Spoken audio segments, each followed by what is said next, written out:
Eh bien, bienvenue pour ce nouvel épisode sur KineoWeb. Alors aujourd'hui, on va parler de l'ouverture et ou du développement d'un cabinet d'ostéopathie, comment créer son cabinet ou comment développer son activité quand elle est déjà lancée. Et pour ça, j'ai le plaisir d'accueillir Flavie Gabuti pour nous parler de son expérience déjà et de son accompagnement aussi, puisque suite à son expérience, elle a pu mettre en place une formation et un accompagnement complet pour les ostéopathes qui souhaitent soit créer un cabinet, soit développer leur activité de cabinet. Donc, Flavie, merci beaucoup de nous avoir rejoints pour cette interview. Je te laisse dans un premier temps te présenter et présenter ton parcours et te dire ce qui t'a amené à accompagner par la suite les ostéopathes à la création et au développement de cabinets. Bonjour Julien, merci à toi, merci beaucoup. Donc moi je suis Flavie Gabuti, je suis ostéopathe à temps plein, je suis diplômée depuis 2005.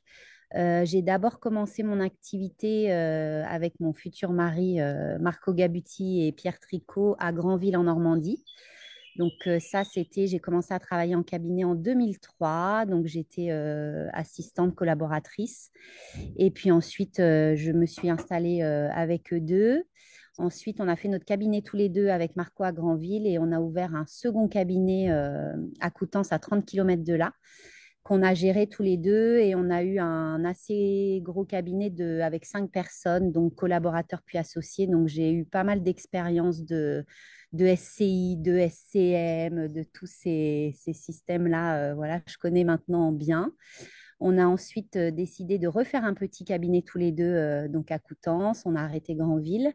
Et ensuite, on a décidé, il y a de ça quasiment un an, de complètement, même plus que ça, je dis un an, mais on a déménagé, donc il y a 10 mois maintenant, donc va faire 2 ans qu'on a décidé de complètement changer de vie et de partir s'installer dans le sud à Marseille. Et on est arrivé ici il y a environ 10 mois. Voilà, on a refait toute notre vie ici.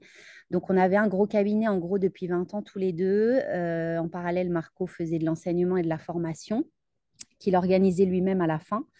Et en fait, au moment du confinement, il a eu tout un projet en fait de nouveaux concepts. En fait, il a mis en place des webinaires. Donc, il a réuni toute une équipe sur un sujet sur lequel il travaillait, qui était les déformations crâniennes positionnelles chez le nourrisson. Et du coup, c'est mis en place toute une saison avec plusieurs épisodes. Et donc là, il a fallu trouver un nom, il a fallu faire un site internet, un logo. Donc, il a créé tout ça. Et moi, en fait, j'ai pris ma place en coulisses, on va dire, pour l'aider et l'accompagner voilà, dans toutes les démarches. Et finalement, ce qu'on hésitait à faire depuis quelques années, on a dû le faire puisqu'on a dû créer une SARL, vraiment faire une vraie boîte puisqu'il faisait les formations à son compte sur son BNC d'ostéo, mais ça commençait à prendre un petit peu trop d'ampleur. Donc, on hésitait à passer le cap parce qu'on savait qu'il y avait les grosses certifications comme Calliope à passer. Donc, soit il arrêtait complètement d'organiser, soit là, on passait à un autre niveau et donc on faisait cette boîte. Donc, j'ai maintenant cette expérience aussi de SARL et moi, je gère beaucoup tout ce qui est administratif. Et donc j'ai cette double casquette aujourd'hui et j'ai dû, donc Marco a décidé pour l'instant de complètement se consacrer à l'entreprise. Et du coup, parce qu'il se déplace beaucoup, il enseigne en Suisse, il fait toutes ses formations, il a des congrès, il a beaucoup de choses à faire. Il fait aussi des podcasts pour la profession, pour essayer vraiment de faire avancer les choses.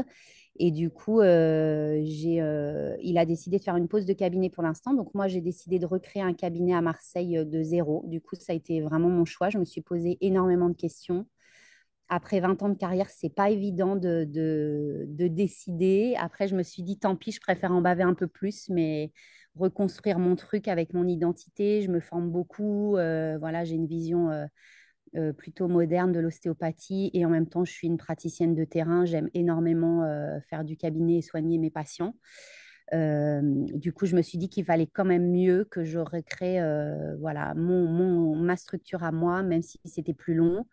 Et donc voilà, donc il a fallu faire tout ce chemin et je le fais encore aujourd'hui.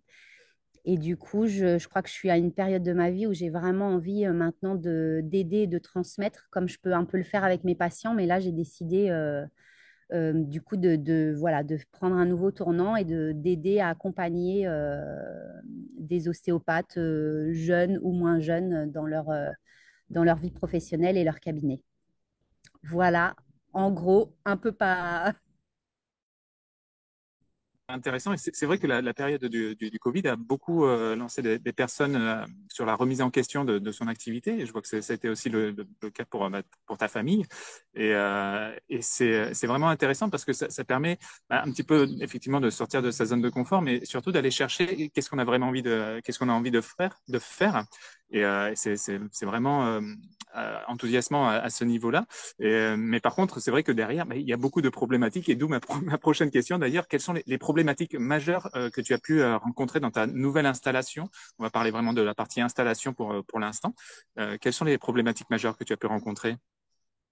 Bah, du coup, donc faut monter tout le projet de A à Z. Donc, où est-ce qu'on s'installe? Qu'est-ce qu'on choisit comme zone? Sachant que, bon, bah, voilà, typiquement, moi, je suis arrivée à Marseille, c'est une ville où il y a une école, il y a énormément d'ostéopathes, il y a déjà beaucoup d'offres, on va dire, sur le marché. Du coup, où est-ce que je travaille? Dans quelles conditions? Justement, est-ce que je rachète un cabinet? Est-ce que je suis collaboratrice, comme je disais? Est-ce que je fais des remplacements? Enfin, il y a beaucoup de choix, en fait. Il y a beaucoup de possibilités diverses. Donc, j'ai dû me déterminer, comme je disais, sur mon projet. Donc, refaire un cabinet de rien. Du coup, il a fallu que je trouve une pièce. J'ai décidé de louer une pièce et donc j'ai réussi à trouver dans une structure, dans un cabinet médical en fait, moi, je pensais que je me ferais évincer, enfin qu'on ne me répondrait même pas. Et là, je suis tombée vraiment sur une équipe de femmes incroyables qui m'ont acceptée et qui m'ont répondu déjà et qui rapidement m'ont dit c'est OK, je les ai rencontrés et voilà, j'ai eu la chance. Donc j'ai commencé dans une toute petite pièce de 6 mètres carrés. Après mon grand cabinet, on s'était fait un très beau cabinet avec Marco à Coutances.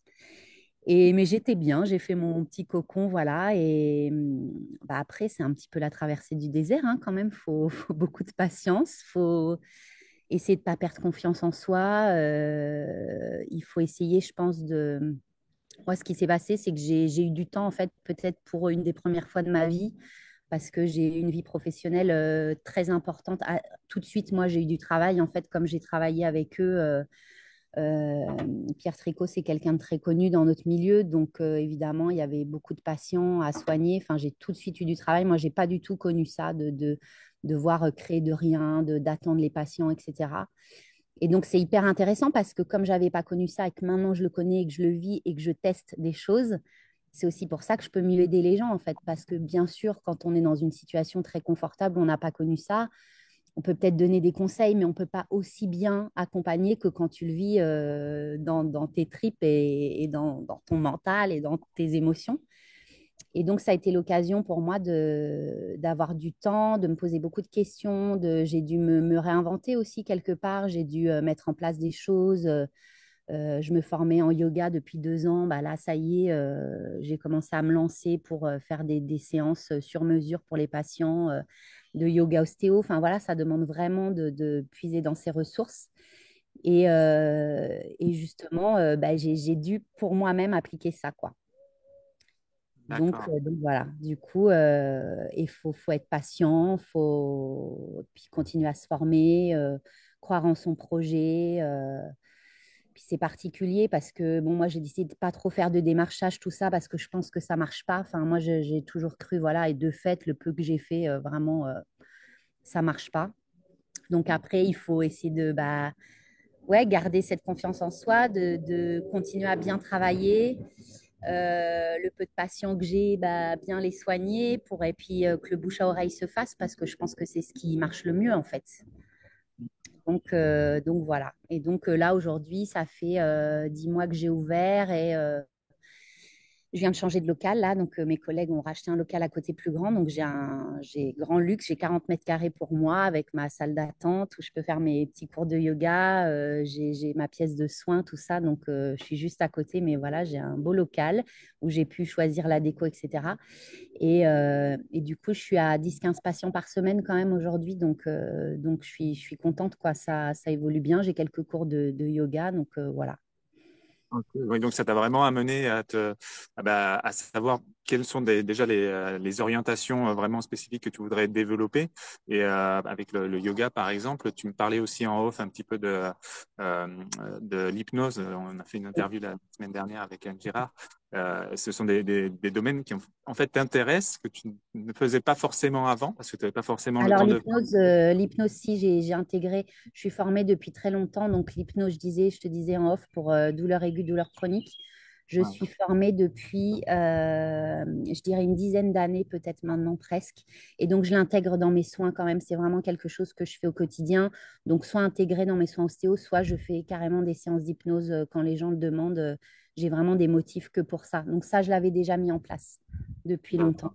Ouais, Tu as rajouté le yoga, en fait, par la oui, suite, dans ton c'est temps de ça. réflexion, ça t'a permis de te dire, OK, qu'est-ce que j'aime faire, qu'est-ce que je pourrais proposer en plus, et vraiment de diversifier un petit peu ton activité Oui, tout puis en d'aller au l'associant. bout. Ouais, et puis d'aller au bout, c'est-à-dire que j'avais ce projet-là depuis longtemps, donc dire, OK, maintenant j'y vais, je me lance en fait. Il faut, voilà, on y va. Comme j'avais fait à l'époque pour l'hypnose, hein, justement, je m'étais dit, allez, je me lance parce que sinon je ne le ferais pas en fait. Donc on y va, quoi. Et donc ça, tu disais un petit peu, c'est un petit peu ce qui t'a amené à vouloir accompagner aussi maintenant les ostéopathes. Quels sont qu'est-ce qui t'a motivé dans le fond pour transmettre tout ce que tout ce que tu as pu vivre jusqu'à présent? En fait, parce que j'aime beaucoup aussi ce pan de la profession d'accompagner les gens. Donc, avec mes patients, je le fais beaucoup. J'essaye bah, c'est ce qu'on fait beaucoup en hypnose, essayer de retrouver de trouver les ressources des gens, d'un petit peu, voilà, aller plus loin. Pourquoi il y a cette douleur qui arrive aujourd'hui, etc. Qu'est-ce qui s'est passé dans l'histoire de la personne, dans son contexte de vie, etc. Ce qu'on pourrait appeler le modèle biopsychosocial. Et ça, c'est quelque chose qui m'intéresse énormément. Et du coup, je me suis dit, pourquoi pas aider justement les ostéos avec l'expérience maintenant que j'ai.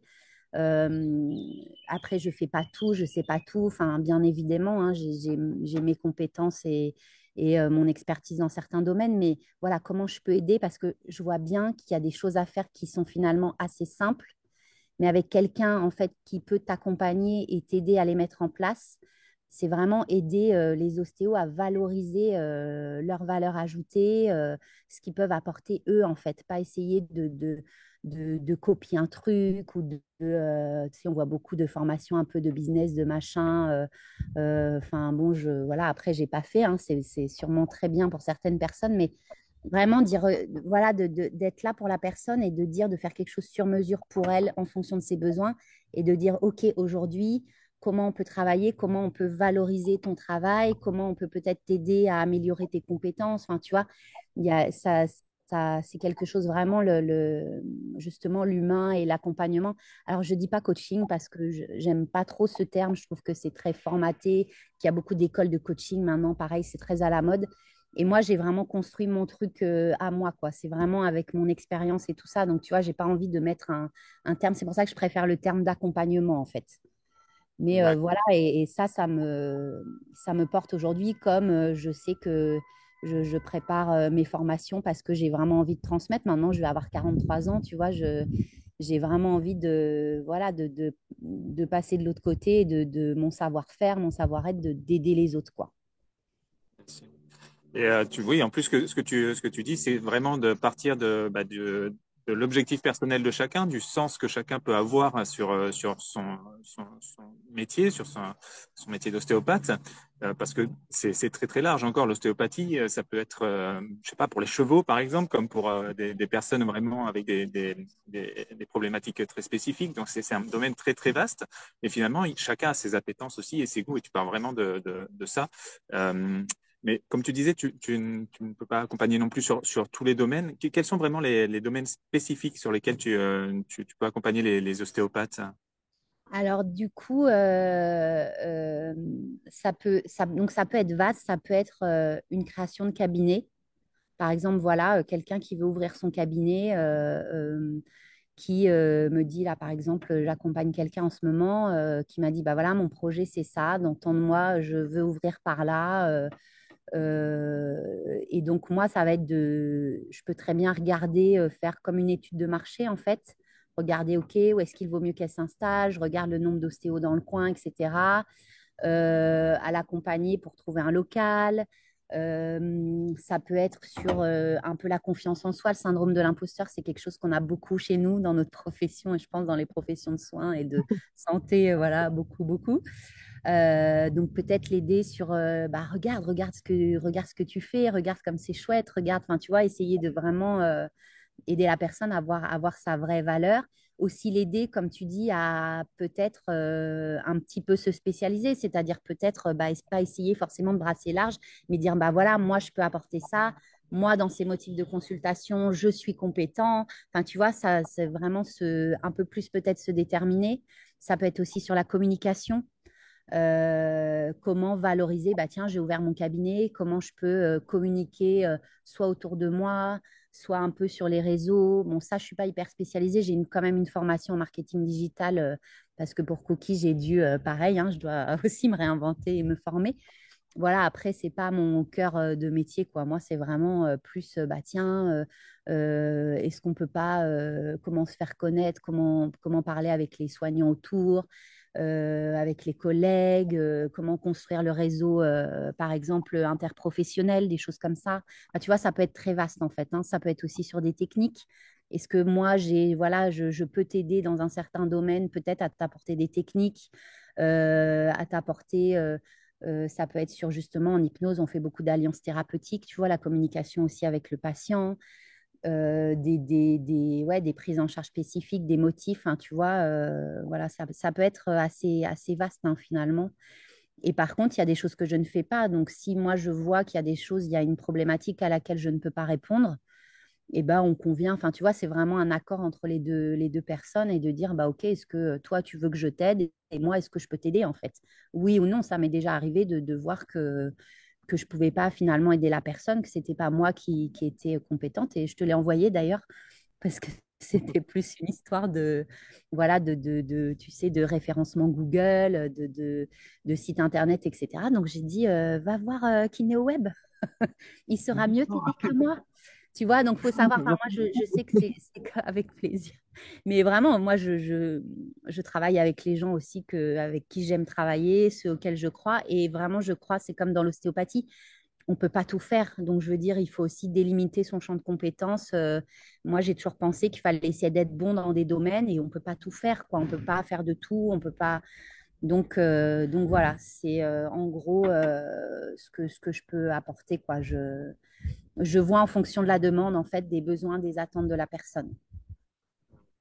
D'ailleurs, là, tu viens de parler un petit peu de choses qui m'interpellent, déjà d'apporter des compétences, donc de former. Et tu as parlé de Cookie aussi, donc tu as un centre de formation qui s'appelle Cookie Formation.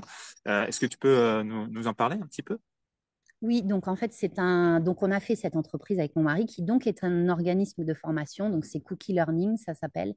Et du coup, c'est pour la thérapie manuelle. Donc l'objectif de cet organisme, c'est vraiment de faire bouger la profession, de concilier vraiment la science, les données actuelles, mais aussi la pratique, aussi garder ce qu'on a dans nos mains et ce qu'on sait faire avec nos mains et qui marche vraiment bien, moi je le vois au quotidien, c'est vraiment voilà, je pense qu'on a vraiment des belles choses à faire et essayer de faire bouger un peu les choses, quoi, à la fois de garder la tradition, mais aussi de faire évoluer la profession. Donc, on a aussi des podcasts, voilà, des interviews sur des gens qui ont fait des recherches, de la recherche pour que ce soit accessible aux praticiens, parce que bah, quand on est praticien, tu ne peux pas forcément lire tous les articles scientifiques, etc.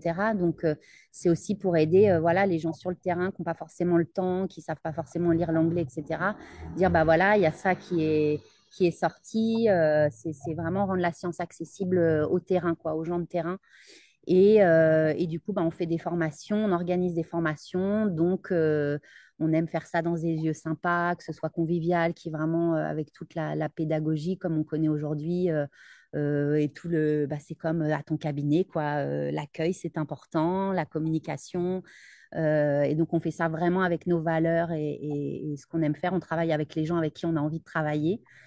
Et du coup, des fois, pareil, on voit quelqu'un qui a vraiment du potentiel. Donc, on va aller le voir et lui dire, bah, tiens, est-ce que tu aurais envie de monter ta formation? Nous, on peut t'aider à la monter. Nous, on peut faire tout ce qui est administratif, etc., organisationnel.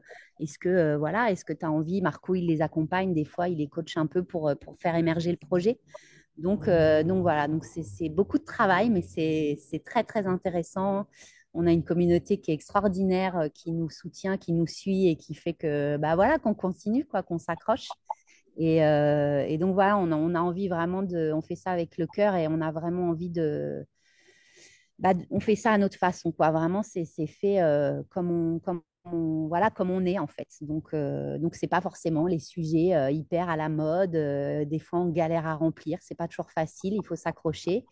Mais vraiment, on fait ceux auxquels on croit, quoi. Là, par exemple, on a une collègue qui est venue vers nous il y a je sais pas, ça fait peut-être maintenant 1 an et demi, 2 ans, et qui nous a dit, bah voilà, moi, je voudrais vraiment faire une formation avec vous sur la prise en charge des violences, des patients victimes de violences en cabinet.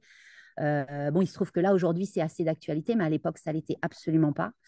On a dit, bah, OK, go, vas-y, on y va. Marco l'a mise en contact avec une autre collègue qui travaillait là-dessus, qui avait fait un master, etc. Et donc, bah, là, en mars, ça y est, on a fait la formation.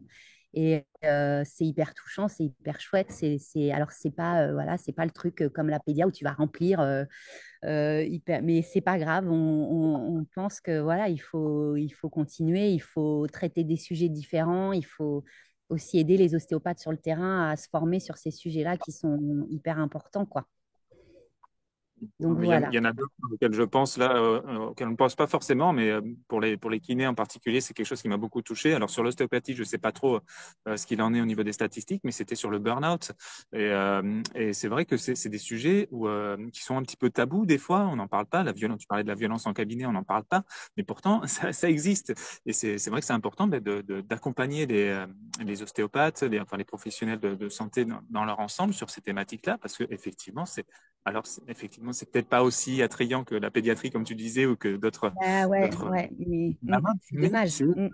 c'est vraiment important et ça touche vraiment au bien-être au quotidien, finalement, dans sa pratique et à la sécurité aussi de Oui, puis soi. savoir. Donc là, c'était vraiment repérer, détecter et aider les personnes, en fait, quand tu as des patients au cabinet qui arrivent et où tu détectes ou comment détecter qu'ils sont victimes dans leur vie, en fait. C'est pas la Ah, violence au cabinet, c'est vraiment comment, tu vois, aider. Il y a des réseaux qui existent, il y a des choses qui existent qu'on ne connaît pas forcément. Et là, tu te rends compte, par exemple, bah voilà, tu as une patiente qui arrive et qu'en fait, elle se fait malheureusement taper dessus par son mari. Bah, qu'est-ce que je fais, en fait? Moi, en tant qu'ostéo, quelle est ma posture à adopter? Ma communication, comment je fais pour l'aider, en fait, parce qu'il peut y avoir des situations très, très délicates qui se passent là, hein. Alors, des fois, tu en as qui te racontent qu'ils ont vécu ça, mais des fois, on est vraiment dans l'actualité. Il peut y avoir des gens très en danger. Donc, c'est vraiment ça, quoi. C'est vraiment pareil, tu vois, là, je sais qu'on a un projet pour travailler sur les personnes trans. C'est hyper important. Comment on les aide, comment on les accompagne au cabinet, là, on a fait une formation, enfin, nous, on a participé à une formation avec Marco il y a pas longtemps en ligne là-dessus. Tu vois, comment la prise en charge, les traitements, les opérations, enfin, c'est des choses, voilà, c'est hyper important en fait. Il y a des sujets aujourd'hui il faut absolument je pense qu'on soit à jour, nous, en tant qu'ostéopathe, et qu'on connaisse, qu'on sache, voilà, quoi faire, vers qui orienter si c'est nécessaire. Tu vois, il y a des sujets très, très importants. Mais comme tu dis, c'est pas forcément les sujets à la mode. Et tant pis. Ça en le même temps, deviendra peut-être. de devenir, effectivement, je pense que Ça bouge déjà. Ça bouge beaucoup déjà. Ça bouge. c'est très bien. Et concrètement, comment ça se passe un accompagnement donc avec toi pour le Alors développement concrètement, ouais. J'ai élaboré un petit questionnaire qui est sur ma page Instagram. Là, il y a le lien sur ma page Instagram pro.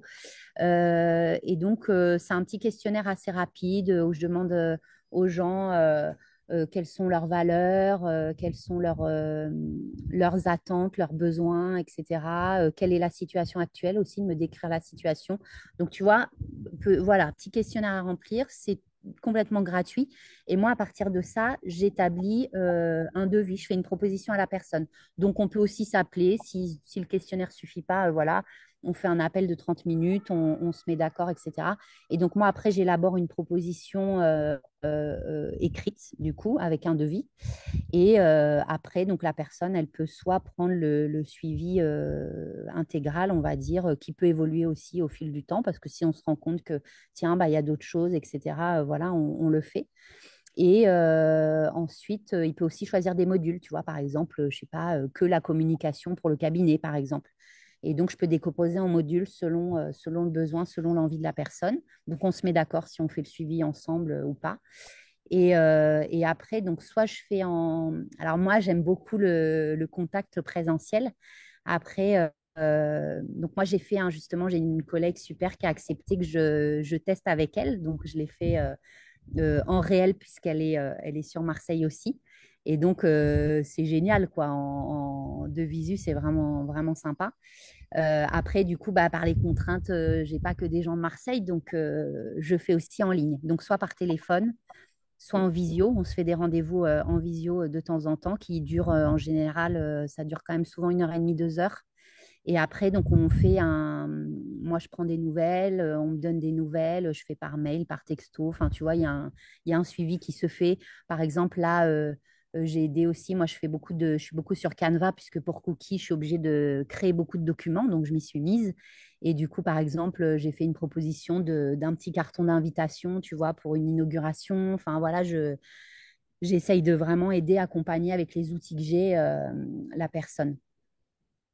Donc, Ah, voilà. très bien.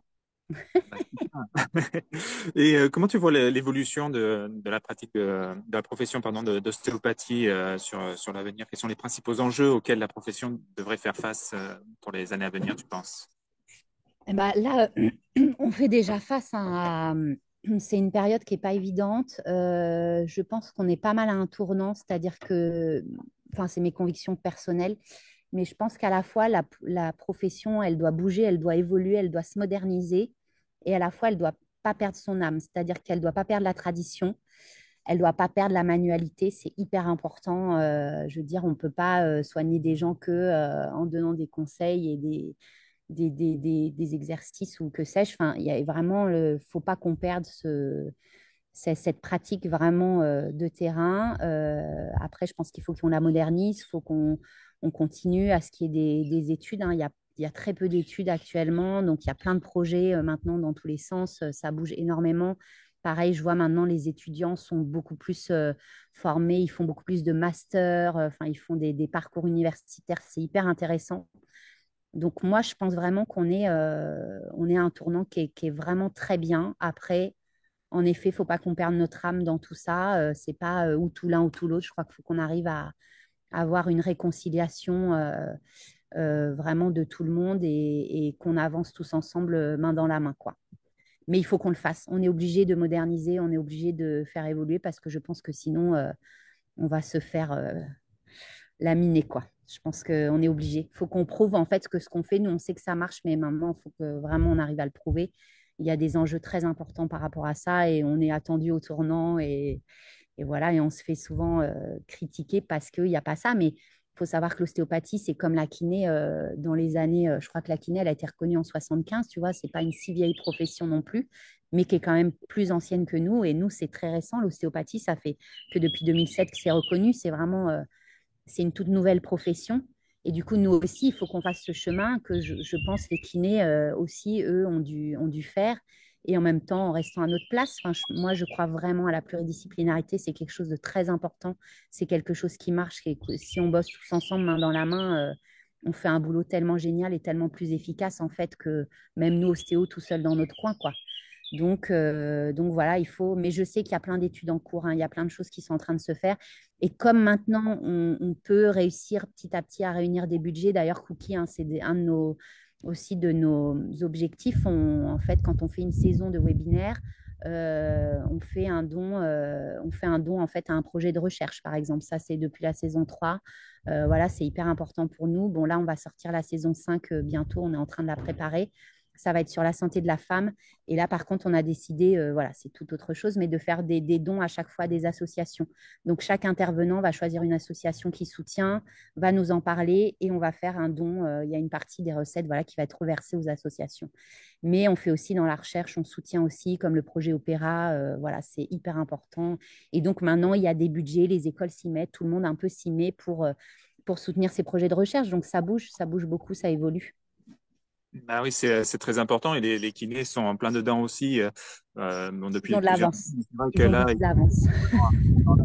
la partie la recherche scientifique et c'est pour ça que c'est de plus en plus reconnu aussi la kinésithérapie en tant que euh, métier plus enfin, prestation de santé plus autonome avec la demande de droit de prescription. Ils l'ont déjà eu sur certains postes qui sont assez restreints pour l'instant, mais je pense que sans cette partie de recherche scientifique et d'appui par des données euh, Voilà, on est obligé. données c'est sûr que ça va pas fonctionner. Donc c'est important C'est ça. de continuer à évoluer, de pas rester sur des observations qui ont été faites il y a plusieurs décennies, mais de continuer à évoluer effectivement Oui, puis comme sur tu ça. dis, c'est des observations, donc c'est très subjectif. Donc, OK, on pense que en terrain, oui, il y a plein de choses qu'on pense, mais qu'en est-il réellement? C'est vrai. C'est ça. Une approche plus EBP, tout, c'est Ouais, très c'est ça, c'est ça, ça, c'est important. c'est C'est ce qu'on essaye de faire vraiment dans Cookie aussi, justement, de faire vraiment à la fois des formations, voilà, aussi de pratique, etc., mais avec beaucoup de BP et plein de choses, les neurosciences, le modèle biopsychosocial, tout ça, c'est hyper important, quoi. bah, super. Merci beaucoup pour toutes ces questions. Un petit mot de la fin peut-être en deux, Avec trois minutes. plaisir. Bah, écoute, merci à toi pour cette invitation. Merci d'avoir repéré mon travail. Ça m'a fait super plaisir et puis voilà, que je puisse m'exprimer sur ce sujet et sur les autres sujets. C'était vraiment un plaisir de faire ça avec toi. Eh bien, merci d'avoir suivi cette vidéo jusqu'au bout. C'était encore une fois un immense plaisir de faire cette interview. Je te laisse aimer, partager, commenter et bien sûr t'abonner. Et surtout, n'oublie pas, ensemble, valorisons votre expertise.